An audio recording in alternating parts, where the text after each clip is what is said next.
मंगलाचरण करेंगे।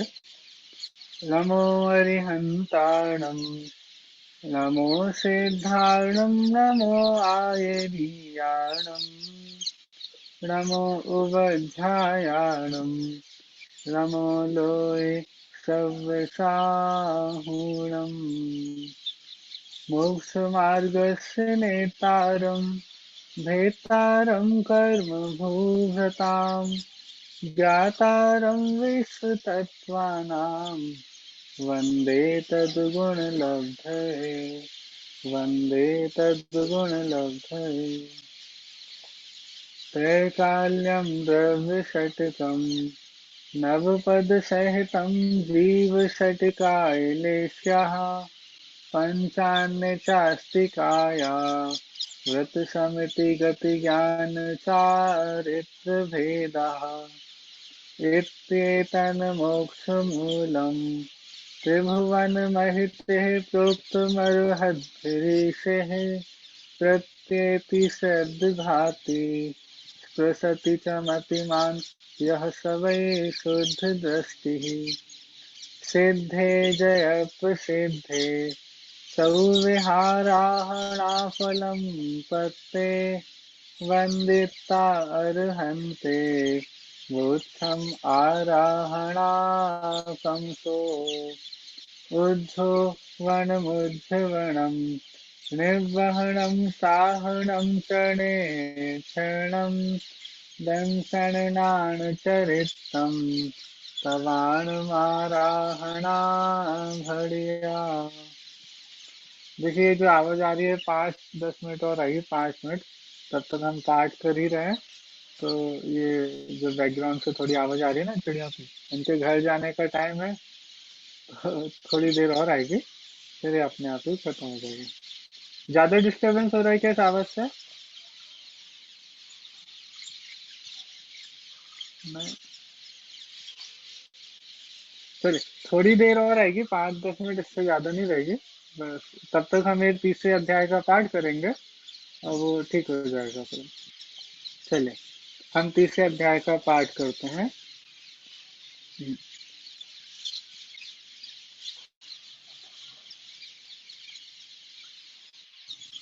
रत्न शर्करा वालुका पंक धूम तमो महातमः प्रभा भूमयो, घनाम्बु वाताकाश प्रतिष्ठः सप्ताधोदः।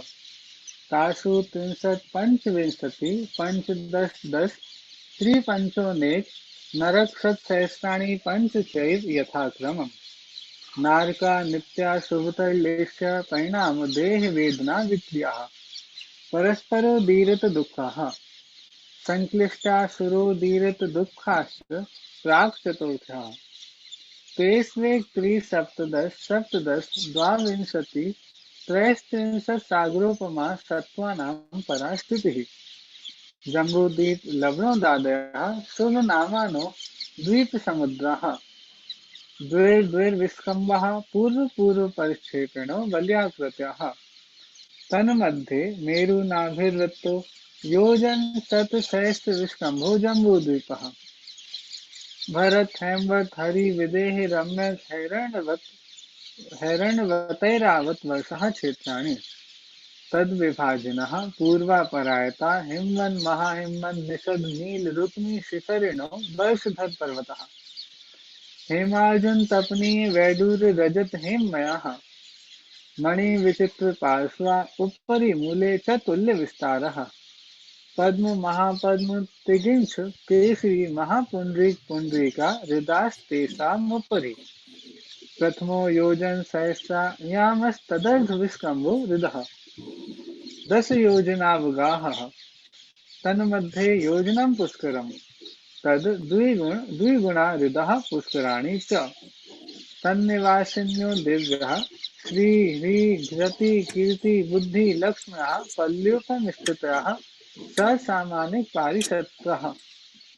गंगा सिंधु रोहित एक मिनट। गंगा सिंधु रोहिद्रोहितास्या हरिद हरिकांता सीता सीतोदा नारी नरकांता सुवर्ण रूप कुला रक्ता रक्तोदा सरितस्तन्मध्यगः। दयोर्दयोः पूर्वा पूर्वगः शेषास्तपर्गः चतुर्दश चतुर्दश नदी सहस्र परिवृता गंगा सिंधवादयो नद्यः भरत षड्विंशति पंचयोजन शतविस्तारः षट् चेतोन्विंशति भागयोजनस्य तद द्विगुण विस्तारा वर्षधर वर्षा विदेहान्तः उत्तरा दक्षिण तुल्याः भरतैरावत्योर्वृद्धिराशो षट् समयाभ्याम उत्सर्पिणी अपसर्पिणीभ्याम। एक सेकंड। ना मैं जब भी तो बोल रही हूँ। हाँ हाँ ताभ्याम परा भूम्यो वस्थितः एक द्वि त्रिपल्योपम स्थितयो हेमवतक हारिवर्षक देवकुरुवकः तथोत्तरः विदेहेषु संख्येय कालः भरतस्य विस्कम्भो जम्बूद्वीपस्य नवतिशतभागः द्वे घातकी खण्डे पुष्करार्धे च प्राङ्मानुषोत्तरान् मनुष्याः आर्यामृश्चाश्च भरतैरावद्विदेहः कर्मभूम्योऽन्यत्र देवकुरुत्तरकुरुभ्यः नस्थिति परावरे त्रिपल्योपमान्त मुहूर्ते त्रियोनि जानाम। चलिए अभी हमने तीसरे अध्याय का पाठ किया। अब हमारा जो विषय आज चलना है हम वहां पर आते हैं। देखिए जम्बूद्वीप की चर्चा अभी तक हमारी हो गई थी और जब जम्बूद्वीप की चर्चा आई थी तो वहाँ पे बात आई थी कि जैसा जम्बूद्वीप में होता है वैसे जम्बूद्वीप में भी भरत क्षेत्र ऐरावत क्षेत्र ये सारी चर्चा आई थी। और फिर उसके साथ में जो जम्बूद्वीप में काल का जम्बूद्वीप के भरत क्षेत्र में और ऐरावत क्षेत्र में उनमें भी भरत और ऐरावत का जो आर्य खंड होता है वहां पर जो काल का परिवर्तन होता है उसकी चर्चा भी हमने देखी थी। ठीक है तो अभी तक इतनी चर्चा हमारी हो गई थी। भरत क्षेत्र की चर्चा पूरी हमारी हो गई और भरत क्षेत्र मतलब जम्बूद्वीप की चर्चा हमारी पूरी हो गई। अब जम्बूद्वीप के बाद जो दूसरा द्वीप है घातकी खंड उसकी चर्चा और साथ में तीसरा जो द्वीप है पुष्कराज उसकी चर्चा यहाँ पर प्रारंभ हो रही है। चलिए थोड़ी बैकग्राउंड से नॉइस अभी थोड़ी कम हो गई होगी, थोड़ी देर में पूरी तरह भी समाप्त हो जाएगी। चलिए हम पढ़ते हैं। यदि ज्यादा डिस्टरबेंस हो रहा हो तो फिर मैं प्लेस चेंज करूं, नहीं तो फिर हम यहाँ से भी थोड़ी कंटिन्यू कर सकते हैं, आप लोग जैसा बोला।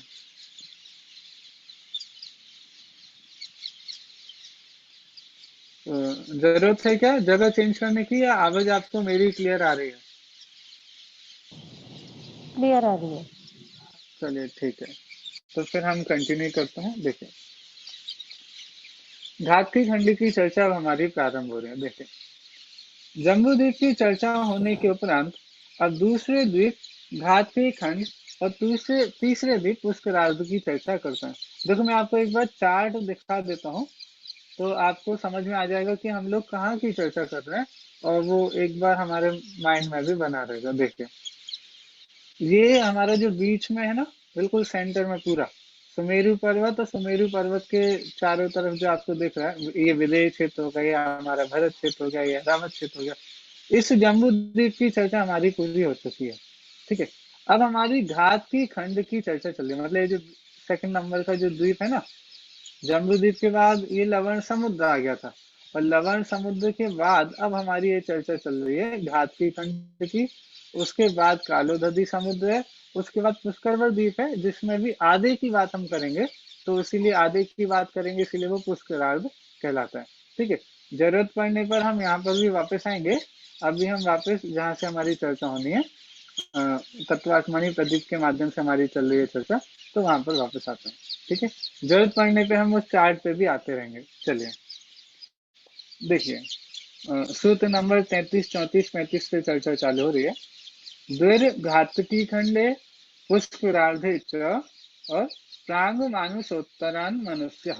तो इन ये तीन सूत्रों से इनकी चर्चा आने वाली है। देखिए घातकी खंड नाम के दूसरे द्वीप में क्षेत्र कुलाचल मेरु नदी इत्यादि सब पदार्थों की रचना जम्बू द्वीप से दूनी दूनी है। मतलब जो जम्बू द्वीप का आकार था क्षेत्र था कुलाचल पर्वतों का जो आकार था नदी इत्यादि सारी की सारी चीजें घातकी खंड में कितनी है डबल है। ठीक है अब वो डबल कैसे है, डबल का मतलब वहां पे दो मेरु हैं और वैसे देखो वहां का भी एक एक विदेश क्षेत्र वो बिल्कुल यहाँ के बराबर हो जाएगा, लेकिन काउंटिंग में देखोगे तो सब डबल होंगे। वो मैं भी आपको दोबारा से बताऊंगा वहां पर। देखिए आगे, पुष्करार्ध द्वीप में भी सब रचना जम्बू द्वीप की रचना से दूनी दूनी है। देखो एक बात ध्यान रखना, पुष्करार्ध की रचना भी जम्बू द्वीप से दूनी है, घात की खंड से दूनी नहीं बोला। पुष्करार्ध द्वीप देखोगे तो वो बड़ा है, लेकिन पुष्करार्ध द्वीप में जो ये रचनाएं होंगी, क्योंकि वो पुष्करवर द्वीप पूरा अलग हो जाएगा, लेकिन पुष्करवर द्वीप में भी हम आधा भाग कर देते हैं मानुष उत्तर पर्वत से, तो वो हो जाता है पुष्करार्ध। तो उसकी रचना जम्बू द्वीप से दूनी दूनी होगी। ठीक है, तो घाती खंड में भी जो रचना आदि है वो जम्बू द्वीप से डबल है, और पुष्करार्ध में भी जो सारी रचनाएं हैं वो जम्बू द्वीप से डबल डबल है, दूनी दूनी। ठीक है, आगे देखिए, मानुषोत्तर पर्वत तक अर्थात अड़ाई द्वीप में ही, अड़ाई मतलब ढाई, ढाई द्वीप में ही मनुष्य होते हैं। मानुषोत्तर पर्वत से परे रिद्धिधारी मुनि या विद्याधर भी नहीं जा सकते। तो हम और आपकी तो बात ही क्या, जब रिद्धिधारी मुनिराज या फिर जो विद्याधर होते हैं मनुष्य में भी जिनके पास विद्या होती है, वो लोग भी वो मानसोत्तर पर्वत के आगे नहीं जा सकते, क्योंकि मनुष्य का क्षेत्र ही उतना है, मनुष्य क्षेत्र उससे आगे नहीं है। ठीक है, तो ये तीन सूत्रों के माध्यम से हमारे जो जम्बूद्वीप के आगे की बात है, रात्रि खंड और पुष्कर आदि, उसकी चर्चा यहाँ पे आ रही है। ठीक है, एक बार फिर से आपको चार्ट देख लीजिए तो पता चल जाएगा कि हमारी चर्चा कहाँ की चल रही है। एक बार एक, हाँ देखो, थोड़ा जूम करके भी देख लीजिए। देखो ये हमारा था जम्बूद्वीप। ठीक है, जम्बूद्वीप पूरा था, इसमें हमारे भारत क्षेत्र में भी आर्यखंड यहाँ पर है जहाँ पर हम लोग रहते हैं। ठीक है, अब ये जो सारी चर्चा थी, यहाँ पे जितनी भी चीजें हैं, जैसे एक भारत क्षेत्र है, ठीक है, फिर भरत, फिर एक हिमवंत पर्वत आएगा, फिर हेमवत क्षेत्र है। ठीक है, भरत, हेमवत, हरि, ये विदेह क्षेत्र है, फिर रम्यक, हैरणवत और ऐरावत, ऐसे 7 क्षेत्र हैं। ठीक है, तो अब आप दूसरा जो हमारा द्वीप है, ठीक है, देखो जम्बू द्वीप के बाद हमारा घात की खंड है। तो इस घात की खंड में आपको अब ये देखना है कि डबल डबल कैसे है, पहले आप चार्ट में देख लीजिए, फिर हम सूत्र पे चलेंगे, वहां पे पढ़ेंगे तो आपको सब समझ में आएगा। देखो अब ये जैसे यहाँ पर मेरू पर्वत था, यहाँ अचल और विजय मेरू है। ये जो दूसरा आपका घात की खंड है, यहाँ पर 2 मेरू हैं, एक तो अचल मेरू है और एक विजय मेरू है। ठीक है, तो अब अचल मेरू संबंधी ये पूरी रचना है। ठीक है, यहाँ से लेके यहाँ तक ये पूरी अचल मेरू की रचना है, और यहाँ से लेकर के यहाँ तक ये सारी जो हमारे विजय मेरू की रचना है। देखो ये पूरा का पूरा घाती खंड 2 ईश्वाकार पर्वतों के द्वारा विभाजित हो जाता है। कौन सा कलर ले लूं, चलो येलो ही कलर रखते हैं। देखो ये जो ईश्वाकार पर्वत है यहाँ पर और यहाँ पर, इन पर्वत से ये पूरा मेरू 2 भागों में विभाजित, पूरा द्वीप 2 भागों में विभाजित हो गया। पूरा जो आपका घाती खंड है, इस घाती खंड नामक दूसरा द्वीप 2 भागों में विभाजित हो गया। एक तो हो गया ये भाग और एक हो गया ये वाला भाग। ठीक है, एक मेरू संबंधी भाग इतना हो गया, दूसरे मेरू संबंधी भाग इतना हो गया। अब इन सारे, अब जैसे यहाँ पे आपके विदेह क्षेत्र आदि सारी रचनाएं थी, और नदी आदि थे, क्षेत्र आदि थे, वैसी की वैसी रचनाएं यहाँ पर भी हैं। तो एक मेरू संबंधी जितनी रचना है वो अपने जम्बू द्वीप के बराबर है, और दूसरे मेरू संबंधी रचना भी उतनी ही है, जम्बू द्वीप के बराबर ही है। तो इसीलिए एक जम्बू द्वीप के बराबर रचना ये हो जाएगी, और दूसरे एक जम्बू द्वीप के बराबर रचना ये हो जाएगी। तो इसीलिए बोला कि जम्बू द्वीप से घाती खंड की सारी रचना डबल है, सारी चीजें डबल है। कल जो हमने चार्ट देखा था उसमें तो साइज भी आपको थोड़ी अलग मिलेगी। देखो एक सेकंड में कल वाला चार्ट और आपको दिखा देता हूँ। कल जिस चार्ट से हमने समझा था ये, हाँ देखो ये वाले चार्ट से भी आपको समझ में आएगा। कल हमने पिछली बार हमने इस चार्ट से देखा था, तो यहाँ पे साइज भी उस अकॉर्डिंग है कि आपको वो डिफरेंस समझ में आ जाए। देखो ये हमारा था बिल्कुल बीचों बीच में जम्बू द्वीप, और ये है घाती खंड। ठीक है, तो घाती खंड की रचना है सारी, पूरी रचना आप देखोगे तो जम्बू द्वीप के बराबर ही बैठती है। तो जितनी जम्बूद्वीप की रचना थी उतनी ही रचना इस घात की खंड की भी है, एक साइड की, और दूसरी साइड की भी ऐड कर दोगे तो जम्बूद्वीप से डबल रचना हमारे घात की खंड में हो जाएंगी। तो विधेय भी डबल हो जाएंगे। यहाँ पे 32 विधेय थे, तो यहाँ 32 इस साइड 32 इस साइड, ऐसे टोटल 64 विधेय हो जाएंगे। ठीक है। फिर एक भरत एक ऐरावत आपके हमारे जम्बूद्वीप में, तो यहाँ पे दो भरत हो जाएंगे, एक इस साइड एक इस साइड, दो ऐरावत हो जाएंगे, एक इस साइड एक इस साइड। हाँ, तो ऐसे भरत ऐरावत भी दो दो हो जाएंगे। नदियां भी, यहाँ की 14 नदियां और यहाँ की 14 नदियां, तो नदियां भी डबल हो जाएंगी। तो ऐसे सारी की सारी रचना भरत क्षेत्र की, भरत क्षेत्र में, सॉरी जम्बूद्वीप में जितनी रचना थी उससे डबल डबल रचना आपको यहाँ पर घात की खंड में प्राप्त होगी। ठीक है। चलो अब हम पढ़ते हैं कि ये सारा विषय कैसे हमारी इस कल जो आपने तत्वार्थ, बताया था पांच पांच मेरू पे विद्यमान 20 तीर्थंकर रहते हैं। 5 मेरू पर नहीं, 5 मेरू संबंधी विधेयों में, 5 मेरू संबंधी जो 160 विधेय होते ना, उन हाँ 160 विधेयों को हमने देखा था कि वो उनको भी आप 20 में डिवाइड कर लो। ठीक है। देखो हम देखते हैं। देखो ये 5 मेरू थे जो रेड कलर से मार्क है, 1 2 3 4 5। तो 5 मेरू के, और हर हर मेरू के 32 32 विधेय हैं। ठीक है।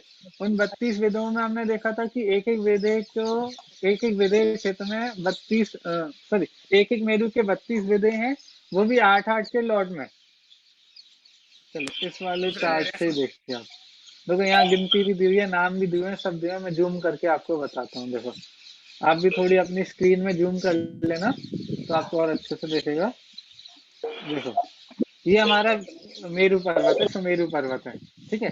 इस सुमेरु पर्वत के ये विधेय क्षेत्र है 32, 8। ठीक है। यहाँ पे गिनती भी दे रखी है। देखो 1 2 यहाँ से चालू किया उन्होंने, 1 2 3 4, तो यहाँ से चालू करके 8 यहाँ पर है, 9 10 11 12 16 यहाँ पर, 1 से चालू है 8, 9 से 16, ठीक है, 17 से 24 और 25 से 32। तो ये पूरे इन्होंने 32 विधेय यहाँ पर गिनाए। तो हमने बोली थी कि ये जो 8 विधेय यहाँ पर हैं, इनमें से किसी न किसी एक क्षेत्र में एक तीर्थंकर नियम से होंगे। ये जो 8 क्षेत्र हैं, इन 8 विधेय क्षेत्रों में एक तीर्थंकर कम से कम होंगे। ऐसे ही 8 यहाँ पर क्षेत्र हैं, इनमें एक होंगे और कम से कम, और इन 8 में कम से कम एक होंगे। तो इस अपना जो सुमेरु पर्वत है, सुमेरु पर्वत संबंधी जो विधेय क्षेत्र है, 32 विधेय हैं, इन 32 विधेयों में कम से कम 4 तीर्थंकर होंगे। ठीक है। तो पूरे एक मेरु संबंधी 4, तो ऐसे 5 मेरु संबंधी कितने हो जाएंगे, 20। ठीक है। एक मेरु संबंधी 32 विधेयों में से 4 तीर्थंकर कम से कम होंगे, 4 क्षेत्रों में 4 तीर्थंकर कम से कम होंगे। अब हो सकता है इस वाले क्षेत्र में हो सकता है इस वाले क्षेत्र में एक हो। हाँ, इन 8 में से कहीं भी हो सकते हैं। और ये जो एक एक क्षेत्र है ना, जो एक एक विधेय क्षेत्र है, ये हमारे भरत क्षेत्र के बराबर होता है। एक विधेय क्षेत्र का एरिया हमारे भरत क्षेत्र के बराबर होता है। तो ऐसे सब जगह लगा लेना। यहाँ पर भी जो भरत क्षेत्र होगा उसका एरिया भी हमारे बराबर होगा। यहाँ पर भी पूरे 32 विधेय होते हैं सारे। अब वो यहाँ पर हम दिखा नहीं पा रहे हैं इसमें, लेकिन आप समझना यहाँ पर भी सारे 32 विधेय होते हैं। वो पूरी की पूरी रचना जैसी यहाँ पर है वैसी होती है। थोड़ा शेप बदल जाएगा, लेकिन रचना पूरी, जो उसका आकार वगैरह होगा, या फिर आकार तो नहीं, लेकिन जो उनका सरफेस एरिया वगैरह होगा वो हमारे विधेय क्षेत्र के बराबर ही होगा। ठीक है। जैसा जम्बूद्वीप में रचना है वैसी की वैसी रचना यहाँ पर हो जाएंगी। बस इतना है कि यहाँ पर जो एक घाती खंड को दो ईश्वाकार पर्वतों ने आधे आधे में बांट दिया। तो एक साइड एक मेरु संबंधी सारी रचनाएं हो जाएंगी, और दूसरी साइड दूसरे मेरु संबंधी सारी रचनाएं हो जाएंगी। ठीक है। वापस आए हम अपने वहां से पढ़े तत्वार्थ मणि प्रदीप से। देखो चार्ट हम देखते रहेंगे। आप बोले तो चलो मैं ऐसा करता हूँ, दोनों चीजें साथ में रखता हूँ, तो आपको दोनों चीजें दिखती रहेंगी। एक सेकंड। चलो अब हमारा चार्ट भी सामने रहेगा, तो हम चार्ट भी देखते रहेंगे और पढ़ते भी रहेंगे। चलिए देखो, हम यहाँ पर थे। हमने तीनों सूत्रों का अर्थ देख लिया था, अब उसके आगे की चर्चा हम करते हैं। देखो, अपने सिरे से लवणोदधि और कालोदधि नामक समुद्रों को स्पर्श करने वाले और दक्षिण से उत्तर तक लंबे ईश्वाकार नामक दो पर्वतों से विभक्त होकर घातकी खंड द्वीप के दो भाग हो जाते हैं, एक पूर्व घातकी खंड और पश्चिम घातकी खंड। देखा आपको, ये हमारा घातकी खंड, एक ईश्वाकार पर्वत ये है, दूसरा ईश्वाकार पर्वत ये है। तो अब इस घातकी खंड के दो भाग हो गए, कौन कौन से? एक हो गया पूर्व घातकी खंड, एक हो गया पश्चिम, सॉरी, हाँ, पूर्व घातकी खंड और पश्चिम घातकी खंड, ऐसे घातकी खंड के दो भाग हो गए। अब देखिए आगे, इन पूर्व और पश्चिम दोनों खंडों के मध्य में दो मेरु पर्वत हैं।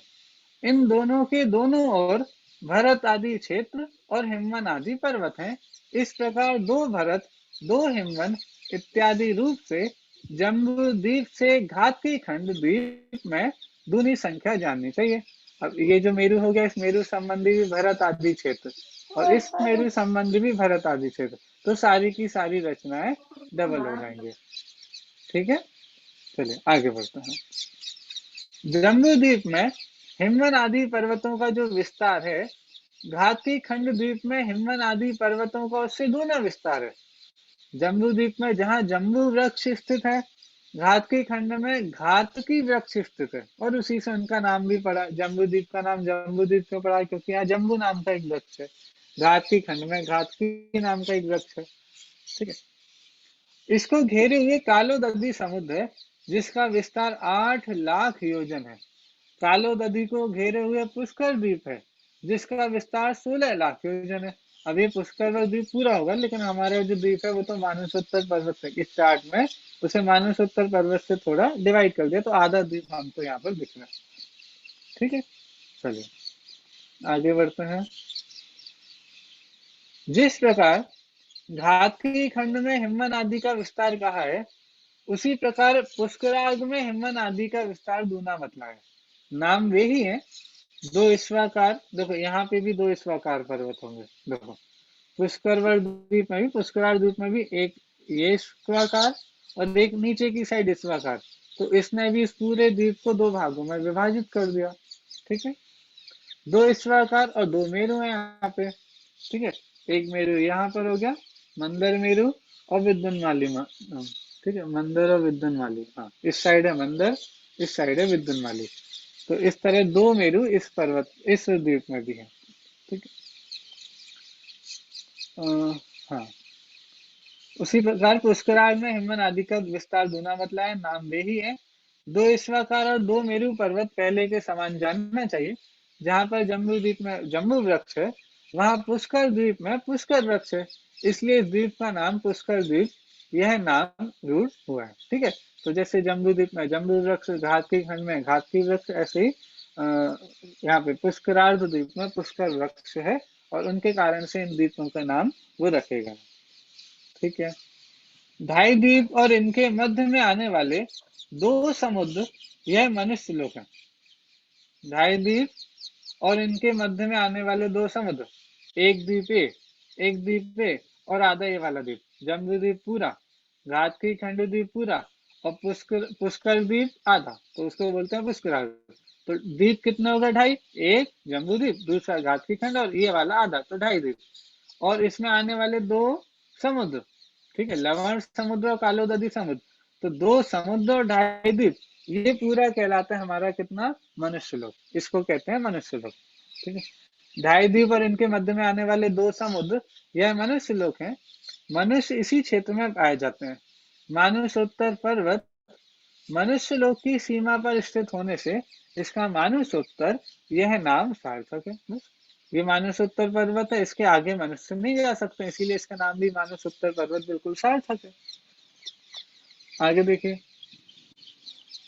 मनुष्य इसी क्षेत्र में रहते हैं, उनका बाहर जाना संभव नहीं।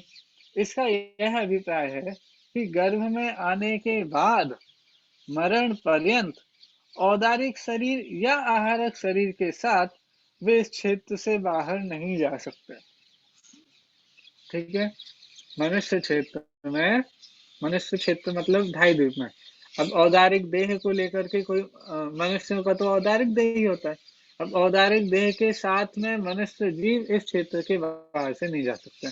कोई बोले कि भाई यदि उनके रिद्धि आदि से आहारक शरीर की प्राप्ति हो गई और आहारक शरीर से जैसे यात्रा के लिए, तीर्थों की यात्रा के लिए जैसे आहारक शरीर निमित्त बन जाता है, और यदि तीर्थ यात्रा का विकल्प मुनि राजों को होता है तो उनके आहारक वृद्धि के निमित्त से जो आहारक शरीर बनता है वो तीर्थ यात्रा, जहाँ जिस भी तीर्थ की यात्रा करने का भाव है वहां पे आपके आत्मा के प्रदेश उस शरीर के साथ चले जाते हैं, आहारक शरीर के साथ, और आपकी वो इच्छा पूरी हो जाती है।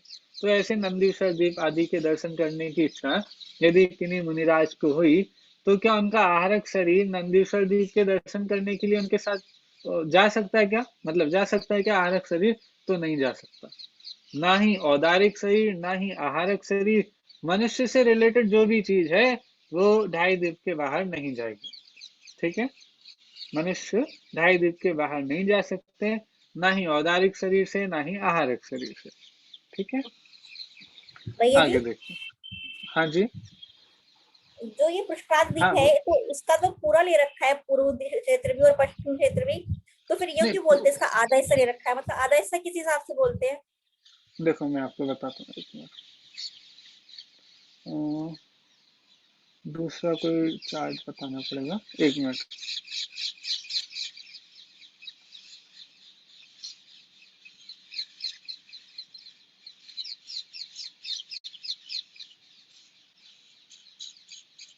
नहीं, यहाँ पे भी नहीं है। देखो चलो मैं आपको इसी चार्ट में दिखाता हूँ फिर।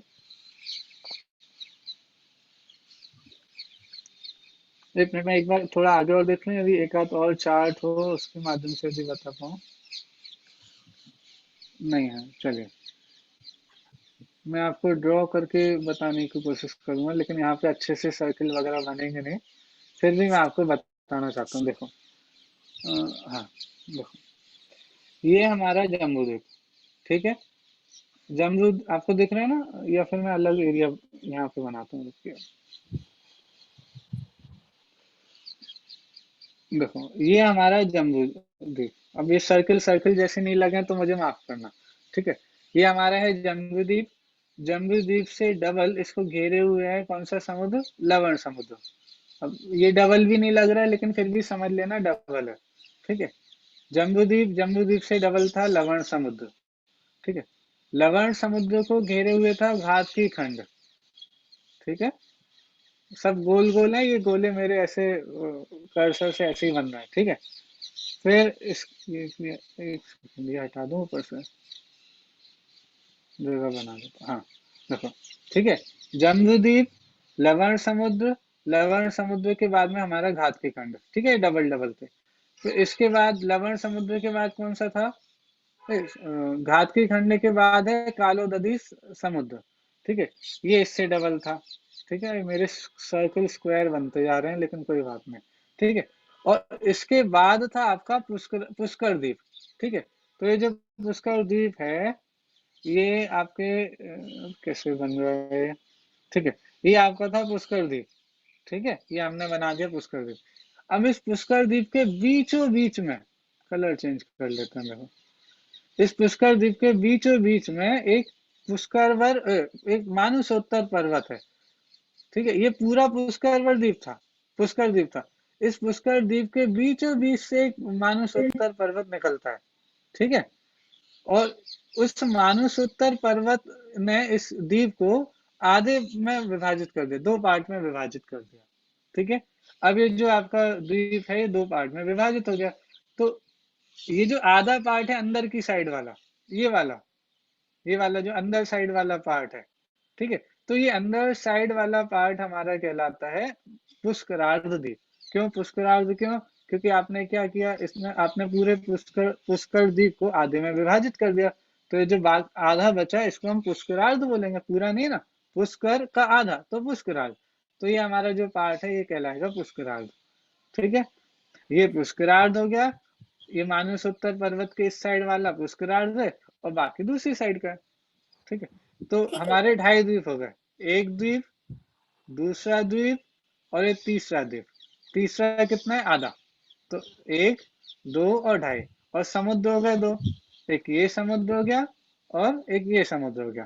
ठीक है, लवण समुद्र और कालोदरी समुद्र। ठीक है, अब आप इस चार्ट में देख लीजिए, मेरी ड्राइंग तो तो ये अब मैं मानसरोवर कर, पर्वत पूरे क्षेत्र में भैया?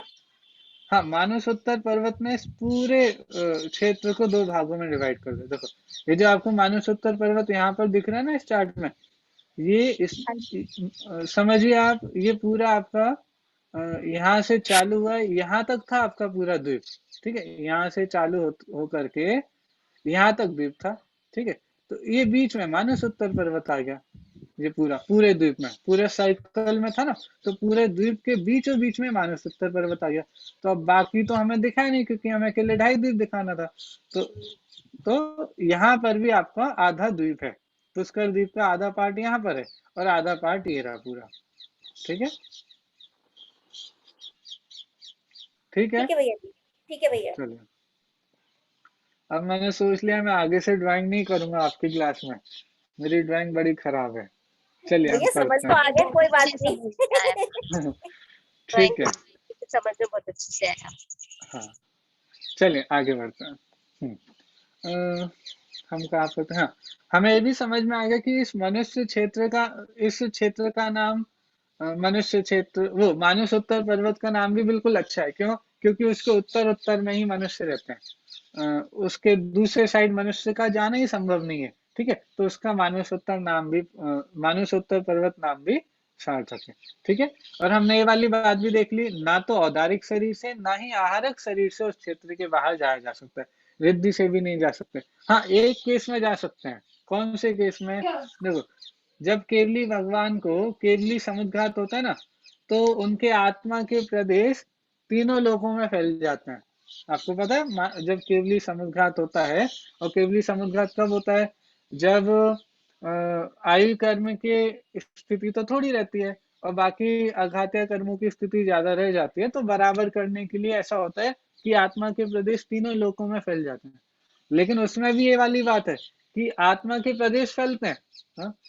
जो औदारिक, जो मूल शरीर है, परमौदारिक शरीर हो जाता है क्योंकि उन्होंने अनंत दशा प्राप्त कर लिए, वो औदारिक शरीर वहीं रहता है। तो शरीर के साथ तो बाहर जाना पॉसिबल ही नहीं है। हाँ? आत्मा के प्रदेश किसी कारण बाहर जा भी सकते हैं, जैसे केवली समुद्घात के केस में, लेकिन शरीर वो मनुष्य क्षेत्र में ही रहेगा, 2.5 द्वीप के बाहर किसी भी कीमत पर नहीं जा पाएगा। ठीक है, चलिए। तो वहां तो सिर्फ देव जा सकते होंगे भैया जी? देव जा सकते हैं, तिरंच द्वीप भी होते हैं वहां पर, तिरंच होते हैं। अच्छा, त्रियांश भी होते हैं वहाँ पे? हाँ, और भैया ये देखिए जो भैया ये हमारे एक, आत्मा हाँ, भैया ये आत्मा के प्रदेश से मतलब तीनों लोकों में फैल जाते हैं, तो उससे क्या होता है? अगात्य कर्म का नाश हो जाता है क्या उससे? वो ऐसा उदाहरण देते हैं। देखो, जैसे आपके पास एक गिलास पानी है, ठीक है, आप उसको धूप में रख दीजिए।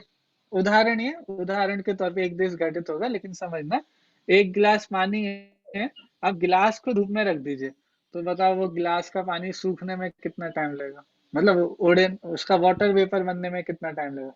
लेकिन आप दूसरा काम कर सकते हो, आपने एक परात में, बड़ी परात में, उतने ही उस एक गिलास पानी को बड़ी परात में फैला दिया और फिर छत पे रख दिया, तो आप देखेंगे 1 घंटे बाद आएंगे या 2 घंटे बाद आएंगे, वो पूरा पानी उड़ जाएगा, वाटर वेपर बन जाएगा। ठीक है, भाप बन के खत्म हो जाएगा। तो ऐसी उदाहरण दिया है कि जो आत्मा के प्रदेश तीनों लोकों में फैल जाते हैं, तो बाकी जो अघात्य कर्म है, आयु कर्म को छोड़ के, उनकी स्थिति भी जल्दी पूरी हो जाती है। बस ये उदाहरण दिया है। तो इस ठीक है ये भैया। जो हमारा उदाहरण है, इससे थोड़ा थोड़ा वो पॉइंट समझ में आ जाता है। चलिए, ठीक है, आगे बढ़े हम। अ, ठीक है, भैया औदार्य के आहार, हाँ बोलिए। भैया क्वेश्चन है। हाँ, जैसे बोलते हैं ना कि हमारी पृथ्वी 2 योजन की है, क्या चीज? जो हमारी पृथ्वी है हाँ, तो वो 2 योजन की है, 2 योजन की, हाँ। तो भैया उसमें सब कुछ आ जाएगा, अमेरिका वगैरह जो ये अफ्रीका वगैरह सब उसमें आ जाएगा 2 योजन में? सब आ जाएगा। और फिर जो बाकी का जो आर्यखंड बचा है इसमें फिर क्या है?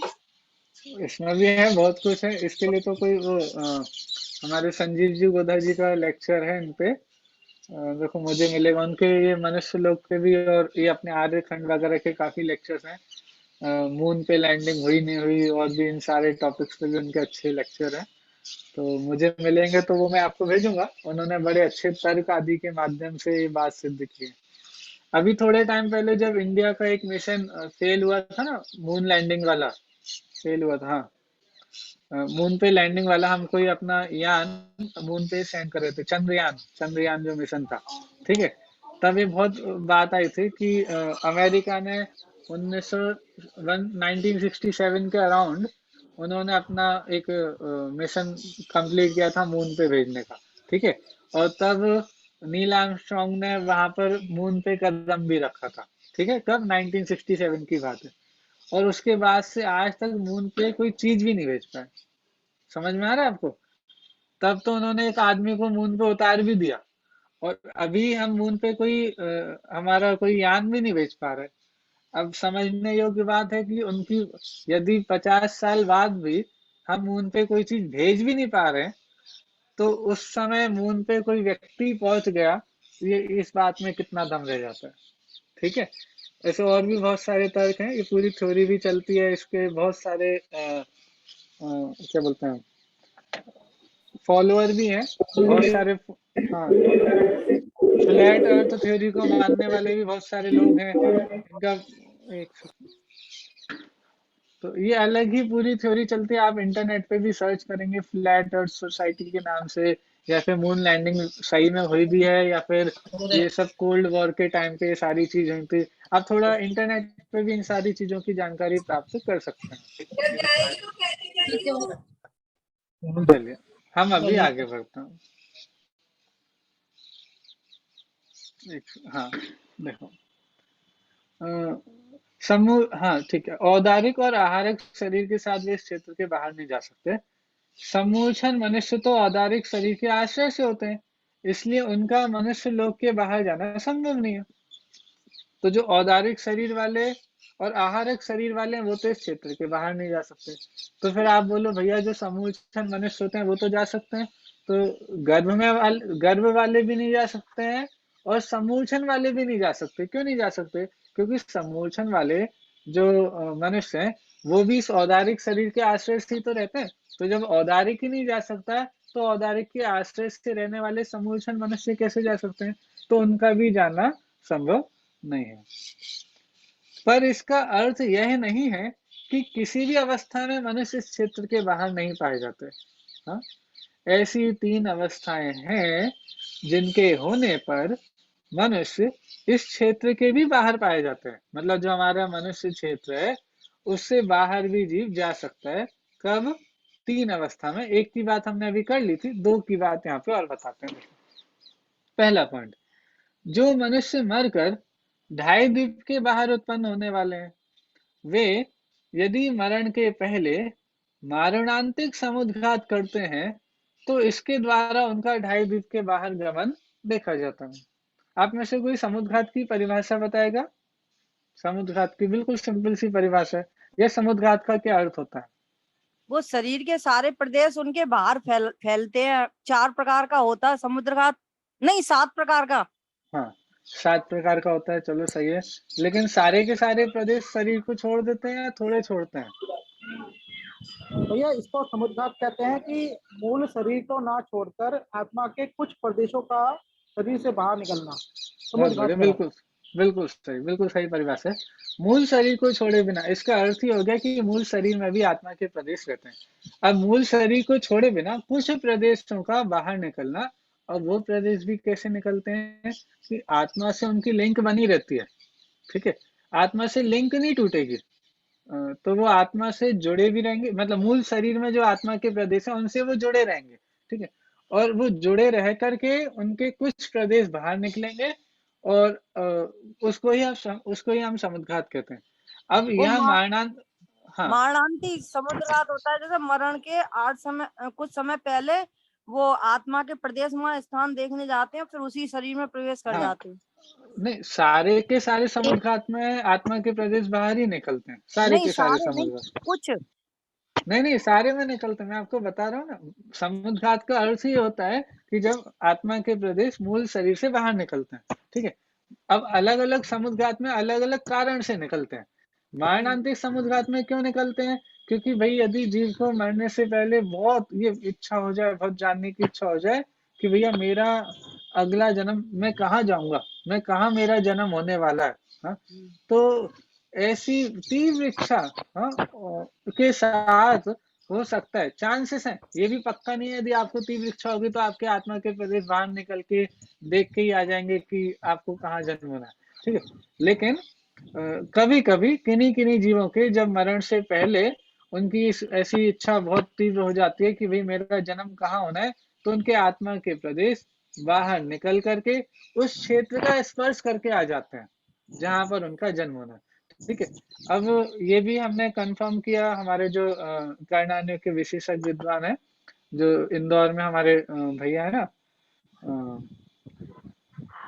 प्रकाश जी छाबड़ा, विकास जी छाबड़ा, तो उनसे हमने कंफर्म किया था कि जब जीव बाहर जाता, ऐसे मरणांतिक समुद्घात की स्थिति में उसके आत्मा के प्रदेश बाहर निकल के जाते हैं और उस क्षेत्र को जहाँ पर उसका जन्म होता है, तो क्या उसका ज्ञान भी उसको होता है? तो उन्होंने बोला कोई बात हमारे आगम में नहीं आई कि उसको उसका ज्ञान हो जाएगा कि उसका कहाँ जन्म होने वाला है। हाँ, उसको इच्छा हुई थी जानने की, तो उसके आत्मा के प्रदेश उस क्षेत्र को स्पर्श करके तो आ गए, लेकिन ये जरूरी नहीं कि उसको पता ही चल जाएगा कि मेरा जन्म कहाँ होना है, ठीक है। दोनों बातों में अंतर है ना, कि आत्मा के प्रदेश उस क्षेत्र का स्पर्श करके आ गए और उसे पता भी चल जाए कि मेरा जन्म कहाँ होना है। तो बोले पता चलने की बात हमारे आगम में नहीं आई है।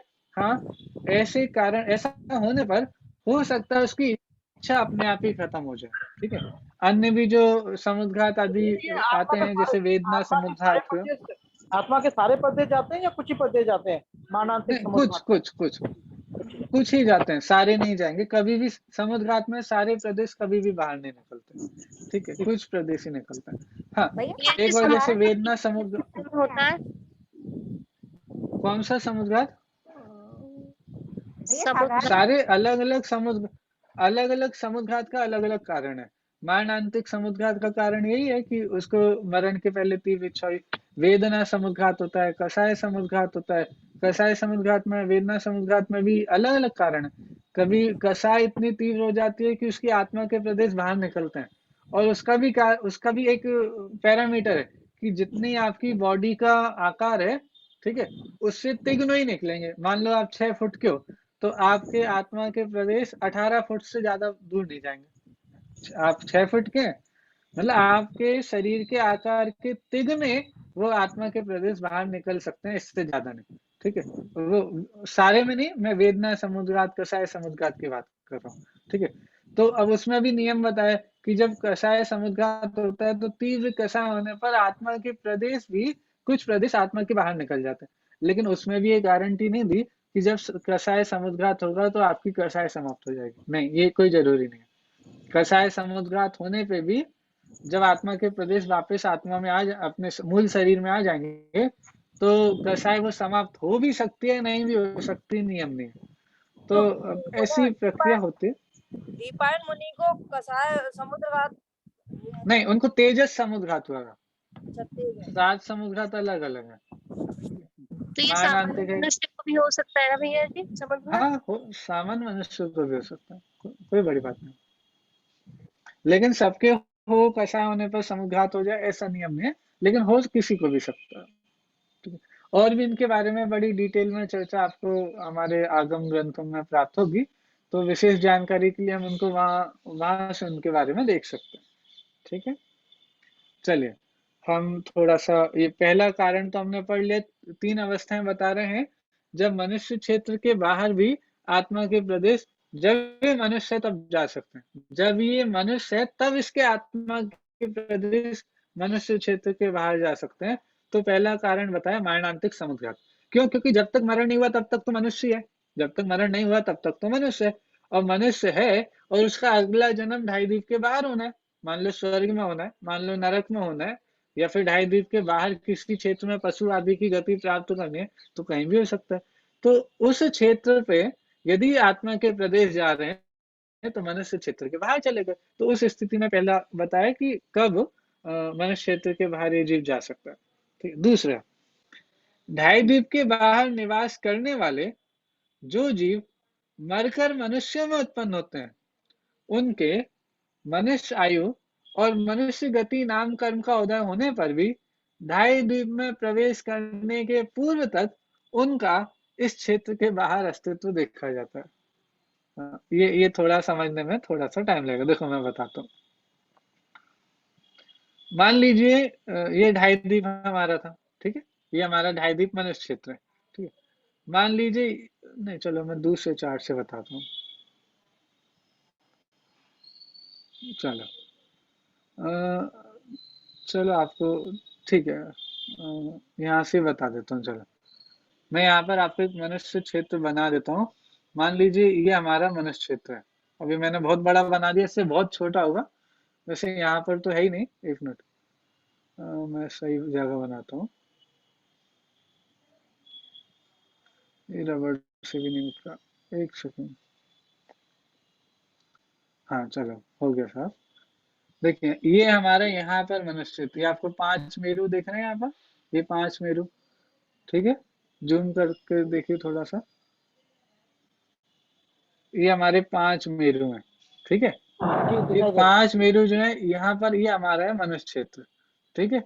मान लीजिए किसी जीव का यहाँ पर जन्म होना है, ठीक है, किसी जीव का यहाँ पर जन्म होना है और वो इस क्षेत्र के बाहर है। मान लीजिए वो स्वर्ग से आ रहा है, तो स्वर्ग से आ रहा है तो उसका मान लो वो यहाँ पर है, ठीक है, यहाँ पर है वो कोई जीव ब्रह्मोत्तर स्वर्ग में, यहाँ से उसको मनुष्य क्षेत्र में आना है।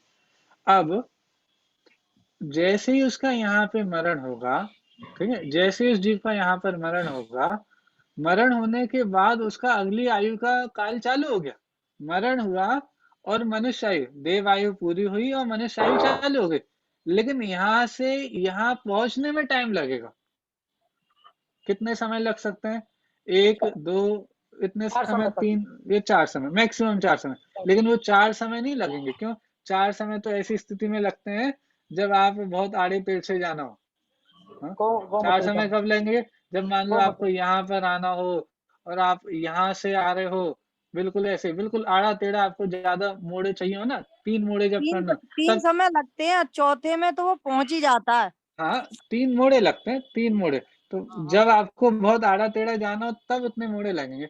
लेकिन आपको ऊपर स्वर्ग से नीचे मनुष्य लोक में आना है तो ज्यादा मोड़े नहीं लगेंगे, लेकिन फिर भी लगेंगे, फिर भी 1 या 2 लग सकते हैं, ठीक है। तो अब जब वो जीव यहाँ से इस मनुष्य क्षेत्र में आएगा तो उसकी आयु तो यहाँ ही प्रारंभ हो गई थी। जैसे यहाँ मरण हुआ वैसे उसकी मनुष्य आयु चालू हो गई। तो अब मनुष्य तो हो गया, क्यों? मनुष्य आयु चालू होते ही मनुष्य हो गया ना। तो मनुष्य आयु चालू हो गई और जब तक वो जीव यहाँ नहीं पहुंच रहा है, जब तक उसके यहाँ पहुंचने में टाइम है, मतलब 1 समय 2 समय जितना भी होगा, उतने काल भी वो मनुष्य रहते हुए ढाई द्वीप के बाहर है। तो समझ में आया? हमको क्या देखना था कि मनुष्य होते हुए भी वो मनुष्य क्षेत्र के बाहर कैसे रह सकता है। तो इस कंडीशन में मनुष्य रहते हुए भी वो मनुष्य क्षेत्र के बाहर रह सकता है, ठीक है।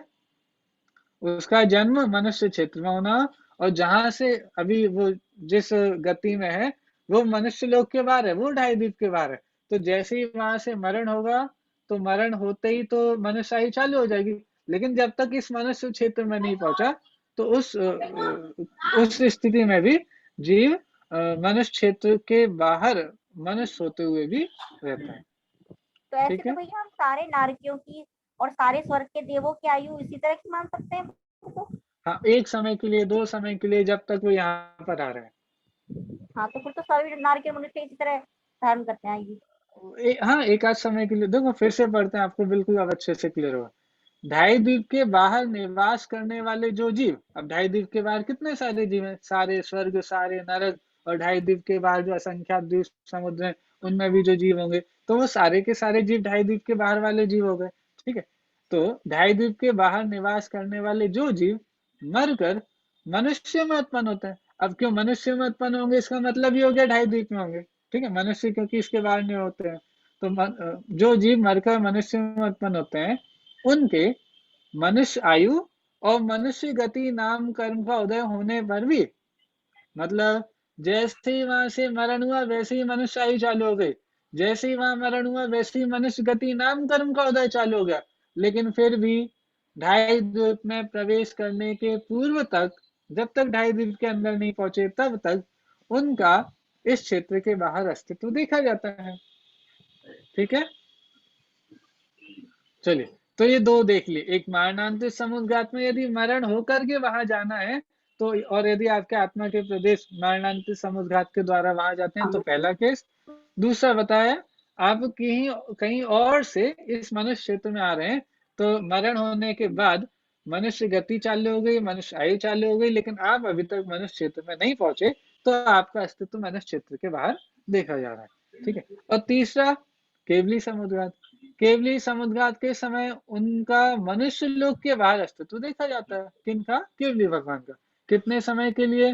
वो जो 8 समय का होता है ना पूरा केवली समुद्रघात, पूरा दंड कपाट लोक पूरण लोक प्रतर पूरे जो होते हैं, ठीक है, तो उस समय भी केवली समुद्रघात के समय भी जीव का अस्तित्व मनुष्य लोक के बाहर देखा जाता है। ठीक है, ज्यादा से ज्यादा 8 समय और कम से कम अंतर्मुहूर्त।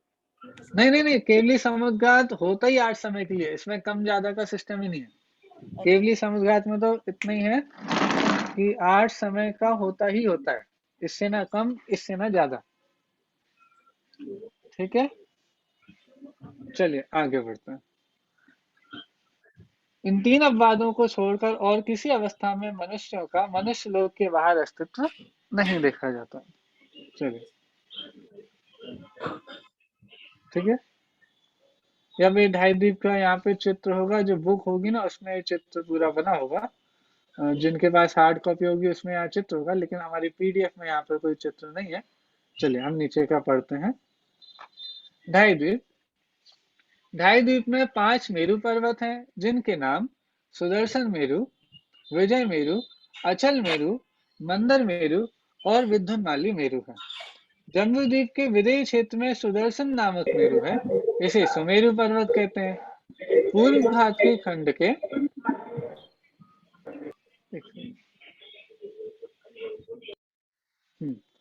पूर्व घात के खंड के विदेही क्षेत्र में विजय नामक मेरु है और पश्चिम घात के खंड के विदेही क्षेत्र में अचल नामक मेरु है।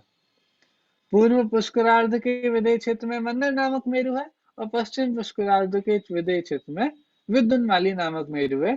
इस तरह से 5 मेरु है। ठीक है, इन सब की वास्तविक स्थिति को निम्नांकित ढाई द्वीप के मानचित्र से भली भांति समझा जा सकता है। अब वो यहाँ पर चित्र होगा, जिनके पास बुक होगी वो देख सकते हैं, वरना हमारे स्वाध्याय मंदिर में बुक है। और हमने यहाँ पर भी जो चार्ट देखा था उसके माध्यम से भी हमने वो यहाँ पर ये वाला जो चार्ट था, हाँ, इसमें भी हमने 5 मेरु को देख लिया था। ठीक है, ये हमारे 5 मेरु यहाँ पर आपको दिख रहे होंगे। ठीक है, चलिए अब यहाँ पर मनुष्यों के प्रकार की चर्चा चालू हो रही है। देखो 5 मेरु की चर्चा आ गई ना, पूरे ढाई द्वीप की चर्चा आ गई, और इस ढाई द्वीप में ही मनुष्य रहते हैं, ढाई द्वीप के बाहर मनुष्य रहते नहीं है। तो उस ढाई द्वीप की चर्चा के साथ में ही मनुष्य की चर्चा भी प्रारंभ यहाँ पे कर रहे हैं। ठीक है, चलिए अभी हमारे पास थोड़ा सा समय है, लेकिन ताऊजी भी आ चुके हैं। हम बस सूत्र पढ़ लेते हैं और उसका अर्थ देख लेते हैं, आगे की चर्चा हम कल कर लेंगे। ठीक है, देखिए मनुष्यों के प्रकार। ढाई द्वीप में रहने वाले मनुष्यों की चर्चा के संदर्भ में अब उनके अनेक प्रकारों की चर्चा करते हैं। तो मनुष्यों के प्रकार आपको पता है, देखिए आर्य म्लेच्छाश्च, आर्य म्लेच्छाश्च, आर्य और म्लेच्छ के भेद से मनुष्य 2 प्रकार के होते हैं। जितने भी मनुष्य हैं सबको आप 2 भाग में बांट सकते हो। ढाई द्वीप में जितने भी मनुष्य हैं, चाहे विदेश क्षेत्र में हो, चाहे भरत क्षेत्र, ऐरावत क्षेत्र में कहीं भी हो, चाहे जम्बू द्वीप के हो, चाहे घात की खंड के हो, चाहे पुष्करार्ध द्वीप का, सारे के सारे मनुष्यों को आप 2 भागों में बांट सकते हैं, एक आर्य और एक म्लेच्छ। ठीक है, मनुष्य 2 प्रकार के हैं, आर्य और म्लेच्छ। अब आर्य मनुष्य जो होते हैं वो भी 2 प्रकार के होते हैं। आर्य मनुष्य भी 2 प्रकार के होते हैं, एक होते हैं रिद्धिधारी और दूसरे होते हैं बिना रिद्धि वाले। रिद्धिधारी जो मनुष्य होते हैं हम उनको विद्याधर कहते हैं, और जो बिना रिद्धि वाले होते हैं वो सामंत।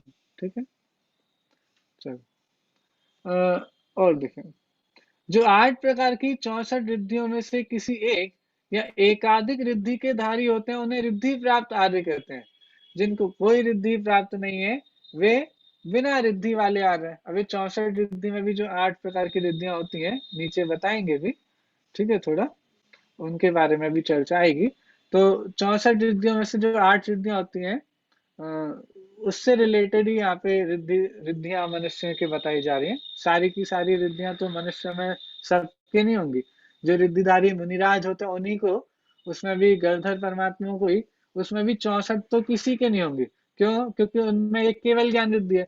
अब जिसके केवल ज्ञान रिद्धि है उसके बाकी रिद्धियां नहीं होती, तो 64 एक साथ तो किसी में नहीं हो सकती।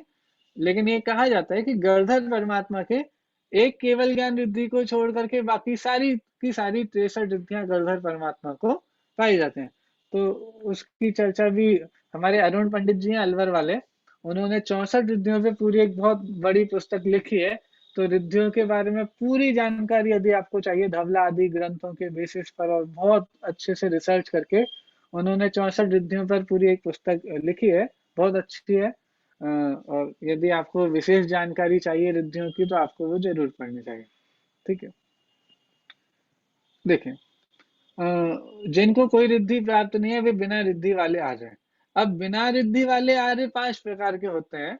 हम बस नाम पढ़ लेते हैं, आज की चर्चा वहां तक ही लेंगे, उनके बारे में चर्चा हम कल करेंगे।